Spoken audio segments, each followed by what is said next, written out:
আমার মনে হয় লিটন দাস টিমে নাই। এটা আসলে অনেকে হয়তো চিন্তা করবে লিটন দাস কেন টিমে নাই।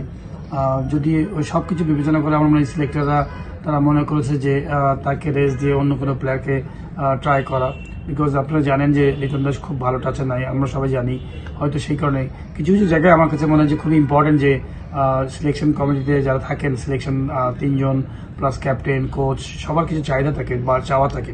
আমরা টিভিতে হয়তো অনেক সময় অনেক কিছু পারফরমেন্স দেখি, যেই বাদ পড়ে যায় সাথে সমালোচনা শুরু করি, এবং বিভিন্ন রকম ফ্যান থাকে, বিভিন্ন প্লেয়ারের ফ্যান থাকে, একটা শুরু করে দিল সোশ্যাল মিডিয়াতে।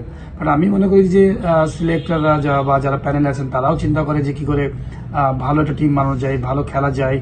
অ্যাট দ্য এন্ড তাদেরও কিন্তু একটা রেজাল্টগুলো কিন্তু ক্যাশ হয়, যে তারা যদি ভালো রেজাল্ট না করে তাদের জন্য কিন্তু নেগেটিভভাবে দেখা হয়। তো আমি শিওর যে টিমটা কিন্তু ভালোই আছে। লিটন দাসের হয়তো ওই ফর্মে নাই, তার জন্য হয়তো লিটন দাসকে এখানে অ্যাড করে নাই।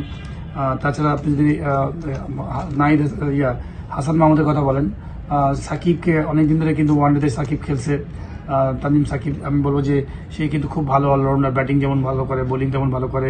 তো যেহেতু অলরাউন্ডারের একটা পার্টের ব্যাপার আছে, সেই ক্ষেত্রে হয়তো মনে হয় তাকে বিবেচনা করা হয়েছে। এবং আমার মনে হয় নাহিদ রানার গতির ব্যাপার আছে, তাসকিনের গতির ব্যাপার আছে, মোস্তাফিজ এক্সপিরিয়েন্স, সবকিছু নিয়ে আমার কাছে মনে হয় যে আমার কাছে ভালো লাগছে টিমটা, যে টিম ভালো, টিম হয়েছে সুন্দর। আমার মানে টিমটা বাংলাদেশের এই মুহূর্তে বেস্ট টিম আমার কাছে মনে হয়। বিকজ যে টিমটা বানিয়েছে প্রত্যেকটা জায়গায় আমার কাছে মনে হয় যে একদম পরিপূর্ণ একটা প্লেয়ার নিয়েছে।